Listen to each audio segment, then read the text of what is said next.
Hello दोस्तों, स्वागत है आपका GSIQ एजुकेशन के इस यूट्यूब चैनल पे। Bihar current affairs perfection IAS का हम लोगों ने जनवरी से लेकर के जून तक का हम लोग करंट अफेयर्स कर चुके हैं। आज इस वीडियो में हम लोग करेंगे बिहार करंट अफेयर्स का ये जुलाई का, ठीक है। ये जुलाई महीने का हम लोग करंट अफेयर्स करेंगे बिहार का, और ये परफेक्शन IAS के जो करंट अफेयर्स के बुक से हम लोग कर रहे हैं। तो अगर जनवरी से लेकर के जून तक और एक बजट का जो वीडियो है अगर आप लोगों ने नहीं देखा है तो प्लेलिस्ट बना हुआ, और वो प्लेलिस्ट का लिंक जो हमारे डिस्क्रिप्शन में मिल जाएगा, वहाँ से आप लोग जा करके देख सकते हैं। ज़्यादा देर का वीडियो नहीं है, बस यहीं 6 से 7 मिनट का वीडियो है, और आप लोग उसको 1 से 2 बार देख लेंगे। एग्ज़ाम के पॉइंट ऑफ व्यू से बहुत ही इम्पोर्टेंट है। और ये जो लेक्चर जो है आप लोगों के BPSC का जो 67वीं BPSC का जो पेपर होने वाला है प्रीलिम्स का, और CDPO का फिर पेपर होगा, या बिहार का कोई भी एग्ज़ाम होगा जिसमें करंट अफेयर्स बिहार से रिलेटेड पूछे जाते हैं, तो उसमें आप लोगों को बेनिफिट साबित हो सकता है। और निश्चित ही तौर पे इससे प्रश्न आपके प्रीलिम्स में आएंगे। तो और भी BPSC से रिलेटेड जो भी आप लोगों को लेक्चर देखना है तो आप लोग जा कर के यहाँ प्लेलिस्ट बना हुआ है, इस चैनल में जाइएगा तो प्लेलिस्ट के थ्रू आप लोग उसको देख सकते हैं। और चैनल पे नए हैं तो सब्सक्राइब करना मत भूलिएगा, बेल आइकन को प्रेस कर दीजिएगा, और आप अपने ग्रुप में भी इसको शेयर कर दीजिएगा, ताकि इससे क्या होगा कि और भी लोग तैयारी अच्छे से कर पाएंगे। तो चलिए शुरू करते हैं बिहार करंट अफेयर्स का जुलाई महीने का ये वीडियो। पहला पॉइंट हम लोग देखते हैं कि बौद्ध सर्किट जो है वो बौद्ध सर्किट के तहत प्रस्तावित हाईवे को मंजूरी मिल गई है। बौद्ध सर्किट क्या है? तो बौद्ध सर्किट के तहत प्रस्तावित जो हाईवे है पटना से सोनपुर और गंडक नदी के पूर्वी किनारे लालगंज से वैशाली तथा केसरिया से नेपाल बॉर्डर तक इसको मंजूरी मिला है, बौद्ध सर्किट, ठीक है। और सेकेंड पॉइंट देखते हैं कि मेरी यादें पुस्तक का लोकार्पण। ये लोकार्पण किसने किया? मेरी यादें एक पुस्तक है, इसका लोकार्पण राज्यपाल जो हमारे फागू चौहान जी हैं उनके द्वारा किया गया। और लेखक कौन है? तो डॉक्टर विनय कारक है। रचना श्रेणी किसको जाता है? तो डॉक्टर विनय कारक की ये जो है ये आत्मकथा पे ही ये मेरी यादें पुस्तक को लिखा गया है, और इसके राइटर कौन है? तो डॉक्टर विनय कारक। नेक्स्ट पॉइंट देखते हैं, 1.5 करोड़ टीके लगाने वाला बिहार 8वां राज्य बना। चर्चा में क्यों है? तो बिहार 24 जून को विगत 24 घंटे में 2,13,000 लोगों को टीकाकरण कर 1.5 करोड़ के आंकड़ा को पार कर गया। इसी के साथ बिहार 1.5 करोड़ टीके लगाने वाला देश का 8वां राज्य बना। बिहार की कुल आबादी में टीकाकरण 12.75% हुआ है, और 1.5 करोड़ टीके लगाने वाले राज्य जो है वो महाराष्ट्र है, एक में महाराष्ट्र है, कर्नाटक है, उत्तर प्रदेश है, राजस्थान है, पश्चिम बंगाल, गुजरात और मध्य प्रदेश है। तो 1 नंबर पे कौन है? महाराष्ट्र है, दूसरे नंबर पे कर्नाटक है, तीसरे नंबर पे उत्तर प्रदेश है, चौथे नंबर पे राजस्थान, 5वें नंबर पे पश्चिम बंगाल, 6ठे नंबर पे गुजरात और 7वें नंबर पे मध्य प्रदेश, और 8वां नंबर पे हमारा प्यारा बिहार। नेक्स्ट देखते हैं, बिहार में तैरता बिजली घर बना है, ठीक है। और ये तैरता बिजली घर कहाँ है? निर्माण जो सुपौल और दरभंगा में होगा। और उत्पादन क्षमता क्या है? तो लगभग 2 मेगावाट है। पहल क्या है? तो जल जीवन हरियाली अभियान के तहत तैरता बिजली घर का निर्माण किया जाएगा। दरभंगा तैरता बिजली घर बिहार का पहला 1 मेगावाट है, 1.6 मेगावाट से अधिक का फ्लोटिंग सोलर पावर प्लांट बनेगा। फ्लोटिंग सोलर पावर प्लांट होता क्या है? तो भूमि आधारित सौर संयंत्रों के लिए एक ऐसा विकल्प जिसमें जल निकायों की सतह पर फोटोवोल्टिक पैनलों की तैनाती की जाती है। नेक्स्ट देखते हैं, बाल हृदय योजना में संशोधन किया गया है। संशोधन कैसे किया गया? तो इलाज हेतु बच्चों के साथ जाने वाले जो तीमारदार को मिलने वाले जो परिवहन भत्ता 5,000 से बढ़ाकर 10,000 किया गया है। ओके, नेक्स्ट पॉइंट देखते हैं, 6 वर्ष से कम उम्र के बच्चों के साथ 2 अभिभावकों के जाने की जो अनुमति है। बाल हृदय योजना क्या है? तो 7/2 के तहत ये आरंभ किया गया है। प्रावधान क्या है? तो हृदय में छेद के साथ जन्मे बच्चे को सरकार की ओर से मुफ्त इलाज का प्रावधान किया गया है। योजना का लाभ अप्रैल 2021 से ये स्टार्ट होगा। नेक्स्ट देखते हैं कि टीकाकरण अभियान गीत लॉन्च हुआ है। गीत का नाम क्या है? कर दिखाएगा बिहार, कोरोना का टीका लगवाएगा बिहार, ठीक है। गीत का लॉन्चिंग कौन किया? तो मुख्यमंत्री नीतीश कुमार के द्वारा किया गया। कोरोना जांच का लक्ष्य जो रखा गया है वो प्रतिदिन 1.5 लाख, प्राप्ति प्रतिदिन 1.4 लाख। नेक्स्ट पॉइंट देखते हैं, बिहार का नया पाथवे बना है। क्या है, क्यों चर्चा में है? तो कार्बन उत्सर्जन कम करने हेतु बिहार के नए पाथवे पर चलाने की रणनीति बनी है। विशेषता क्या होगी इसकी? तो इसकी विशेषता यह है कि बिहार देश में पहला पाथवे वाला राज्य बन जाएगा। नया पाथवे प्रोजेक्ट जो है वो संयुक्त राष्ट्र पर्यावरण प्रोजेक्ट और बिहार राज्य प्रदूषण नियंत्रण परिषद की संयुक्त प्रोजेक्ट है। ये प्रोजेक्ट कब तक पूरा होने की जो अवधि है वो कब तक है, तो 2040 तक ये अवधि है इसकी। रणनीति प्रोजेक्ट के तहत कार्बन उत्सर्जन को कम करने के साथ उनके अवशोषण के उपाय किए जाएंगे। कार्बन पाथवे एक ऐसा क्षेत्र जहां कार्बन के उत्सर्जन एवं अवशोषण में संतुलन बना रहे। नेक्स्ट पॉइंट देखते हैं। नेक्स्ट पॉइंट ये है कि पालकालीन मूर्ति तो ये चर्चा में क्यों है, तो नवादा के कौआकोल प्रखंड में एक काले पत्थर की पुरुष आकृति मिली है। कहाँ पे मिली है, तो नवादा में मिली है। और इसकी कालावधि ये सब माना जा रहा है कि ये 12वीं से 13वीं सदी के पाल काल से ये संबंधित है। मूर्ति जो है वो एक अनुमान के मुताबिक बौद्ध देवता जंभल की मूर्ति है। आकृति कैसी है, तो काला पत्थर निर्मित 20 किलो वजनी 1.5 फीट की मूर्ति है ये। और विशेषता क्या है इसमें, तो मूर्ति के निचले भाग पर मूर्ति वाले देवता का लिखित नाम भी है इसमें। ठीक है, नेक्स्ट देखते हैं। टीकाकरण मामले में जो है वो पटना जो है 10 शहरों में शामिल हो गया है। पटना क्या है, पटना में ये टीकाकरण करवाने में जो टीकाकरण वहाँ पे हुआ है 10 शहरों में शामिल हो गया है। स्वास्थ्य मंत्रालय द्वारा आरंभ टीकाकरण अभियान में पटना टॉप 10 शहरों में शामिल हो गया। पटना का रैंक कितना मिला था, 10वां रैंक मिला है। यह उपलब्धि करने वाला बिहार का एकमात्र शहर है। टॉप 10 शहरों में शामिल टॉप 10 में शामिल शहर कौन कौन से हैं, तो एक पे मुंबई है, फिर पुणे है, ठाणे है, नागपुर है, कोलकाता है और 24 नॉर्थ परगना जो वेस्ट बंगाल में पड़ता है वो है। ठीक है, इंदौर है आदि। ठीक है, नेक्स्ट देखते हैं कि मुख्यमंत्री सेवा उद्यमी योजना और मुख्यमंत्री महिला उद्यमी योजना का शुरुआत किया गया है। कौन किया इसका शुरुआत, इसका शुरुआत मुख्यमंत्री नीतीश कुमार के द्वारा किया गया। आरंभ तिथि 18 जून 2021 से इसको किया गया है। उद्देश्य क्या है इसका, मुख्यमंत्री युवा उद्यमी योजना और मुख्यमंत्री महिला उद्यमी योजना का इसका उद्देश्य ये है कि बिहार में जो बेरोजगार युवाओं को रोजगार और स्टार्टअप के लिए बढ़ावा दिया जाएगा। इसमें कैसे क्या करना है, इसमें इसका जो प्रावधान है क्या क्या होगा मिलेगा इसमें, तो योजना के तहत नया उद्यम लगाने के लिए 10 लाख रुपए की मदद दी जाएगी। 10 लाख में से नए उद्यम के लिए 5 लाख अनुदान शेष और बिना ब्याज का कर्ज होगा। 1% ब्याज के साथ 84 किस्तों में ऋण को अदायगी किया जाएगा। आगे का पॉइंट देखते हैं कि डॉक्टर एन विजयलक्ष्मी ये कौन है, तो डॉक्टर एन विजयलक्ष्मी जो है इनकी नियुक्ति पशु एवं मत्स्य संसाधन विभाग की प्रधान सचिव पद पर इनको नियुक्त किया गया है। परिचय मतलब ये कौन है, तो IAS अधिकारी हैं तथा आंध्र प्रदेश की ये कौन सी मूल निवासी है। नेक्स्ट पॉइंट देखते हैं कि नल जल के अनुरक्षक चर्चा में क्यों है ये, तो बिहार कैबिनेट की बैठक में नल जल योजना के दीर्घकालीन अनुरक्षक की घोषणा की गई। वार्ड सदस्य क्या करेंगे, तो हर घर नल का जल के योजना का अनुरक्षक रख रखाव देखने वाले ये वार्ड सदस्य होंगे। वार्ड सदस्य की जगह अन्य अनुरक्षक वार्ड सचिव होंगे। मानदेय क्या होगा, 2000 रुपये प्रति माह होगा। और अनुरक्षक की घोषणा जो है वो नल जल योजना के दीर्घकालीन अनुरक्षण नीति के तहत वो किया जाएगा। ठीक है, आगे देखते हैं कि टॉप 20 आकांक्षी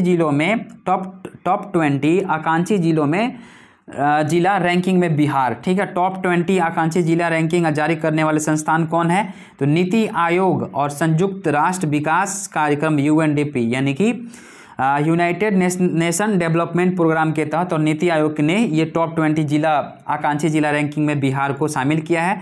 तो टॉप 20 में रैंकिंग में बिहार शामिल हुआ। इसमें 3 जिले को शामिल किया गया। 3 जिला कौन कौन सा है, तो मुजफ्फरपुर 13वां स्थान है, अररिया 15वां स्थान है और औरंगाबाद 16वां स्थान है। आगे देखते हैं, और शीर्ष स्थान जो है इसमें टॉप 20 में जो टॉप 20 आकांक्षी जिलों में शीर्ष स्थान जो है वो रांची झारखंड जो डिस्ट्रिक्ट में जो रांची है उसको मिला, और दूसरा स्थान चंदौली उत्तर प्रदेश मिला है। आकांक्षी जिला जो है कार्यक्रम की शुरुआत जनवरी 2018 में की गई थी। नेक्स्ट देखते हैं कि इंटरमीडिएट पब्लिक ट्रांसपोर्ट स्टैंड ये क्यों है चर्चा में, तो पटना स्मार्ट सिटी लिमिटेड द्वारा शहर के 10 स्थलों पर इंटरमीडिएट पब्लिक ट्रांसपोर्ट स्टैंड का निर्माण किया जाएगा। उद्देश्य क्या होगा इसका, ये क्यों निर्माण किया जाएगा, तो ये इसलिए किया जाएगा कि शहरी यातायात को बेहतर बनाने तथा दुर्घटनाओं की रोकथाम हेतु ये कदम उठाया गया है। और निर्माण अवधि क्या, अगस्त 2021 तक इसको पूरा कर लिया जाएगा। क्या चीज़, तो इंटरमीडिएट पब्लिक ट्रांसपोर्ट स्टैंड। क्या इसका मतलब है, तो इसका मतलब ये है कि शहरी यातायात और को बेहतर बनाने तथा दुर्घटनाओं को रोकथाम करने हेतु इसका निर्माण किया जाएगा और अगस्त 2021 तक ये फाइनल हो जाएगा। आगे देखते हैं कि मोहम्मद खालिद कौन है। तो मोहम्मद खालिद ये चर्चा में क्यों है? तो कोरोना के नियमों का उल्लंघन करने पर बिहार के निवासी मोहम्मद खालिद पर 3 साल की जेल और 10 लाख रुपए का जुर्माना लगाया गया है। ये बहुत बड़ी जुर्माने की रकम है और जेल भी है 3 साल की। तो ये कोरोना के नियम को उल्लंघन करने पर ये जो बिहार के जो निवासी मोहम्मद खालिद हैं इन पे लगाया गया। और सज़ा सुनाने वाला देश ये बहरीन में, यानी कि out of state, out of country, ये बाहर बहरीन में ऐसा ही इन्होंने कुछ कोरोना का नियम को तोड़ा होगा बहरीन में। तो इन पे 10 लाख रुपए का जुर्माना लगाया गया और 3 साल की इनको जेल की सज़ा भी सुनाई गई है। आशीर्वाद यात्रा का वो किया गया, आशीर्वाद यात्रा स्टार्ट हुआ। आशीर्वाद यात्रा में परिचय क्या है इसका? तो चिराग पासवान और अपने पिता रामविलास पासवान की जयंती पर निकाली गई यात्रा जो है थी आशीर्वाद यात्रा। 5 जुलाई 2021 को ये यात्रा को शुरुआत किया गया। यात्रा का आरंभ स्थल हाजीपुर बिहार था। रामविलास पासवान कौन थे? तो ये पूर्व केंद्रीय मंत्री थे जिन्हें जनवरी 2021 में पद्म भूषण सम्मान, तीसरा सर्वोच्च सम्मान से सम्मानित किया गया था। तो पहला राष्ट्र का जो सम्मान होता है, सर्वोच्च सम्मान भारत रत्न होता है, ठीक है। फिर होता है पद्म भूषण, फिर पद्म विभूषण, ठीक है। नेक्स्ट देखते हैं, यहाँ पे सबसे पहले जो होता है ये होता है भारत रत्न, ठीक है, पद्म विभूषण और फिर पद्म भूषण, ठीक है। तो उसको क्लियर कर लीजिएगा, ठीक है। नेक्स्ट देखते हैं कि बिना पहचान पत्र वालों की पहचान और टीकाकरण, ठीक है। बिना पहचान पत्र वालों की पहचान और टीकाकरण ये कैसे किया जाएगा? तो बिहार सरकार ने बिना पहचान पत्र वाले ऐसे लोग जिनके पास पहचान पत्र नहीं है उनकी जिम्मेदारी जो है जिला के टास्क फोर्स को सौंपी गई है, ठीक है। आवश्यकता क्यों है? तो राज्य में 1 जुलाई से आरंभ महा टीकाकरण अभियान की अभियान को उसको पूर्ति करने में ये काम देगा, ठीक है। टीकाकरण अभियान का लक्ष्य क्या है? तो एक माह में 1 करोड़ लोगों का टीकाकरण किया जाएगा। नेक्स्ट देखते हैं कि मिशन 6 माह 6 करोड़ टीका का शुभारंभ। मिशन का शुभारंभ मुख्यमंत्री नीतीश कुमार ने किया। 21 जून 2021 को अंतर्राष्ट्रीय योग दिवस के शुभ अवसर पर इसको 21 जून को स्टार्ट किया गया। 21 जून को अंतर्राष्ट्रीय योग दिवस मनाया जाता है और 5 जून को पर्यावरण दिवस मनाया जाता है। याद रखिएगा। आवश्यकता क्यों है? तो कोरोना वायरस संक्रमण से जंग वैक्सीन के संग, कोरोना वायरस संक्रमण से जंग वैक्सीन के संग मुहिम को ऐतिहासिक बनाना है। कोरोना महामारी को दूर करने के लिए 100% टीकाकरण को करना है। नेक्स्ट देखते हैं, बिहार सदन का उद्घाटन किया गया। बिहार सदन का उद्घाटन जो है वो किया गया। कौन किया? मुख्यमंत्री नीतीश कुमार द्वारा वर्चुअल रूप से उद्घाटन किया गया। उद्घाटन स्थल नई दिल्ली है। आधारशिला जो है वो 2 मई 2018 को रखा गया था। बिहार सदन का भवन 10 मंजिला है। लगभग 78 करोड़ रुपए, क्षेत्र करीब 2 एकड़ में ये इसमें लागत है। उद्देश्य क्या है? विभिन्न सरकारी गैर सरकारी कार्य एवं चिकित्सा हेतु बिहार से दिल्ली जाने वाले निवासियों की सुविधा हेतु ये जो है इसको बिहार सदन का उद्घाटन किया गया। सरकारी पदों में महिला सशक्तिकरण, सरकारी पदों में महिला सशक्तिकरण ये चर्चा में क्यों है? तो मुख्यमंत्री नीतीश कुमार द्वारा सरकारी पदों में आरक्षण का प्रावधान किया गया। आरक्षण 35% दिया जाएगा। सरकारी पद कौन कौन होंगे? तो एसडीओ, प्रखंड विकास पदाधिकारी, अंचलाधिकारी आदि होगा, ठीक है। उद्देश्य क्या है? तो राज्य प्रशासन में महिलाओं की अधिकाधिक भागीदारी व सशक्तिकरण के हिसाब से इनको ये 35% आरक्षण दिया गया है। सरकारी भवनों के निर्माण में फ्लाई ऐश का उपयोग, ठीक है। पिछले भी लेक्चर में वीडियो में ये मैंने आपको बताया था कि सरकारी भवनों के निर्माण में फ्लाई ऐश का उपयोग चर्चा में क्यों? मुख्यमंत्री नीतीश कुमार द्वारा सरकारी भवनों के निर्माण में फ्लाई ऐश का उपयोग करने का निर्देश दिया गया। ये इसकी विशेषता क्यों है? तो भूमि और पर्यावरण हितैषी है। फ्लाई ऐश ईंटें जो होती है कोयले की राख, महीन बालू, सीमेंट और पानी के मिश्रण से तैयार ईंटें होती है। फ्लाई ऐश जो होता है एक बारीक पाउडर जो तापीय बिजली संयंत्रों के कोयले के दहन से प्राप्त होता है। जो थर्मल पावर जहाँ से बिजली का उत्पादन होता है वहाँ से ये मतलब जो महीन कोयले जो प्राप्त होता है उसी से बारीक पाउडर से फ्लाई ऐश उसी को बोलते हैं, ठीक है। जो महीन पाउडर जो होता है कोयले का उसी को फ्लाई ऐश बोलते हैं। नेक्स्ट देखते हैं कि तूफान से फसलों के हुए नुकसान के लिए भरपाई का जो मुआवजा है वो दिया जाएगा। तूफान का नाम क्या था? यास तूफान था। प्रावधान जो है राज्य सरकार द्वारा 16 जिलों के 141 प्रखंड में किसानों को मुआवजा देने का प्रावधान किया गया। मुआवजे की धनराशि लगभग 100 करोड़ रुपया है। फसल बर्बादी का अनुमान लगभग 73,085.77 हेक्टेयर भू पर भूमि पर भूभाग पर लगी जो फसल वो बर्बाद हो गई। और ये जो है आपदा प्रबंधन के प्रावधान के अनुसार मुआवजे की धनराशि जो है असिंचित खेत की फसल नष्ट होने पर किसानों को प्राप्त मुआवजा 6,800 रुपये प्रति हेक्टेयर। सिंचित जो है वो खेत की फसल नष्ट होने पर किसानों को कितना दिया जाएगा? तो सिंचित जो खेत है जो उसका फसल का जो मुआवजा होगा, प्राप्त मुआवजा जो होगा वो 13,500 रुपये प्रति हेक्टेयर। और वार्षिक फसल नष्ट होने पर किसानों को प्राप्त जो है मुआवजा 18,000 रुपये प्रति हेक्टेयर के हिसाब से दिया जाएगा। ठीक है, आप लोगों को मिला है कि नहीं? कमेंट सेक्शन में ज़रूर बताइएगा। नहीं मिला है तो आप लोग अपने नज़दीकी ब्लॉक में या फिर जो आपका कृषि पदाधिकारी उससे संपर्क कर सकते हैं। खैर बिहार है, कोई बात नहीं। नेक्स्ट देखते हैं ई-संजीवनी कोर्स आरंभ करने वाले संस्थान जो है भारतीय आयुर्विज्ञान संस्थान एम्स पटना है। ठीक है, उद्देश्य क्या है? कोरोना संक्रमण की तीसरी लहर के पहले, इसके दौरान तथा बाद में खुद और दूसरों को सुरक्षित रखने के लिए तैयार करना, इसका उद्देश्य है ई-संजीवनी कोर्स के तहत। सर्टिफिकेट के लिए अनिवार्य अंक जो है 80% और 4 घंटे ऑनलाइन कोर्स इसको एक करवाया जाएगा। ठीक है, आगे देखते हैं पशुपति पारस नियुक्ति। पशुपति पारस क्या है? तो नियुक्ति जो है वो लोक जनशक्ति पार्टी के नवनिर्वाचित अध्यक्ष। समर्थन पार्टी के समर्थन कौन कौन किया? तो पार्टी के 5 सांसदों का समर्थन प्राप्त होना चाहिए। राजनीतिक परिचय अलौली से 5 बार विधायक।